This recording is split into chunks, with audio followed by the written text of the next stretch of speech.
जो सवाल आपके स्क्रीन पे दिखाई दे रहा है यह है कि फ्रीज पैन ऑप्शन क्या होता है, एक्सेल के अंदर इसे कैसे इस्तेमाल करते हैं, कब इस्तेमाल करते हैं या हेडर लॉक करना क्या होता है, इस बारे में जानने के लिए इस वीडियो को पूरा। नमस्कार आप सभी का, मेरा नाम है भार्गव और आप देख रहे हो ज्ञानी window freeze pane channel. Option के बारे में जानने के लिए सबसे पहले आपको ये जानना पड़ेगा कि जो डेटा एंट्री हम लोग करते हैं उसमें अगर बहुत बड़ी डेटा शीट तैयार हो रही है, यानी कि डेटा काफ़ी लंबी है या दाहिने साइड में बहुत ज़्यादा कॉलम इस्तेमाल हो रहे हैं, तो हमें कभी कभी डेटा को स्क्रॉल करने की, यानी इस तरह से अप एंड डाउन करने की या राइट एंड लेफ्ट करने की ज़रूरत पड़ती है। जैसे मान लीजिए मैं यहाँ से डेटा को राइट एंड लेफ्ट कर रहा हूँ, तो जैसे मैं राइट की तरफ जाता हूँ तो मैं ये देखता हूँ कि मेरे कॉलम में किस, जैसे ये डिटेल जो है प्रिया का है, तो यहाँ पे प्रिया के बारे में जो भी डिटेल दी गई, जैसे मैं स्क्रॉल करता हूँ फिर मैं यहाँ पे चेक करने लगता हूँ, अच्छा 1 2 3 नंबर में किसका नाम था, तो मैं वो चीज़ नहीं देख पाता हूँ। इसका मतलब क्या है कि मुझे उस कॉलम को एक जगह पे स्थिर करना है, जिसे एक्सेल की भाषा में फ्रीज कॉलम भी कहते हैं।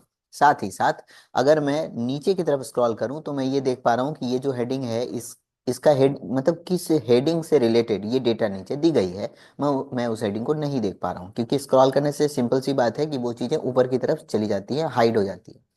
तो इसको लॉक करने के लिए कहते हैं इसको रो लॉक करना। रो लॉक करना और कॉलम लॉक करना, इसे ही फ्रीज पैन करना कहते हैं।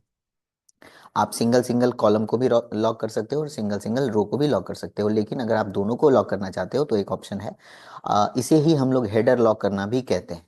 अब चूंकि इतनी सर्दी का समय है, ठंड का समय है और मैं फ्रीज पैन सिखा रहा हूँ, तो जाहिर सी बात है मुझे सर्दी लग रही है, इसलिए मैंने स्वेटर पहन रखा है। चलिए, जोक की बात है, आगे बढ़ते हैं।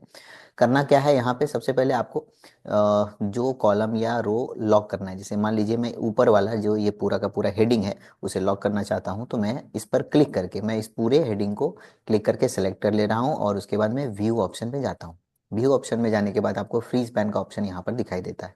यहाँ से यदि मैं फ्रीज टॉप रो का ऑप्शन चुनूँ, फ्रीज टॉप रो मतलब ऊपर की जो रो है उसे मैं टॉप वाली रो को फ्रीज करना चाहता हूँ, जैसे मैं इसे क्लिक करूँ तो जैसे मैं स्क्रॉल करूंगा, देखिए कुछ इस तरह से मेरी जो ऊपर की हेडिंग है वो हाइड नहीं हो रही, यानी कि छुप नहीं रही। मैं आराम से पूरे बड़े से बड़े डेटा शीट को ऊपर से हेडिंग के द्वारा देखकर पहचान पा रहा हूँ कि ये किस बारे में नीचे डेटा दी गई है। इसी प्रकार से अगर मैं डेटा को राइट साइड लेकर जाऊं और काफ़ी और आगे मुझे जाने की नौबत पड़ेगी, तो फिर क्या होगा कि वो नाम का कॉलम मुझे नहीं दिखाई दे रहा है, या जो भी कॉलम मैं दिखाना चाह रहा हूँ लेफ्ट साइड में कि इस व्यक्ति से रिलेटेड ये डेटा है, वो नहीं दिख रही, वो छुप जा रही है। तो उसके लिए पहले तो जो हमने फ्रीज कर रखा है उसे हम लोग अनफ्रीज कर लेते हैं, ठीक है। उसके लिए भी आपको व्यू ऑप्शन में जाना है, इसे सेलेक्ट करके फ्रीज पैन में जाके यहाँ से अनफ्रीज पैन पर क्लिक करना है। इसके बाद देखिए ये नॉर्मल हो गया। अब मुझे इस कॉलम को फ्रीज करना है, तो इस पर क्लिक करना है और यहाँ से फ्रीज ऑप्शन में जाकर आपको फ्रीज कॉलम ऑप्शन को चुनना है। फ्रीज कॉलम ऑप्शन पर क्लिक करने के बाद यहाँ से आप अगर राइट की साइड की जाते हो तो ये कॉलम जो है वो आपको हाइड नहीं होती है, वो दिखाई देती है। कितना भी आप आगे बढ़ोगे तो वो कॉलम वहीं की वहीं रह जाएगी, यानी नाम वाला जो कॉलम है वो कहीं से भी छुप नहीं रहा है। अब मान लीजिए इसे मैं वापस से अनफ्रीज ऑप्शन कर देता हूँ। अनफ्रीज करने से क्या होगा, वो पहले के जैसा नॉर्मल हो जाएगा।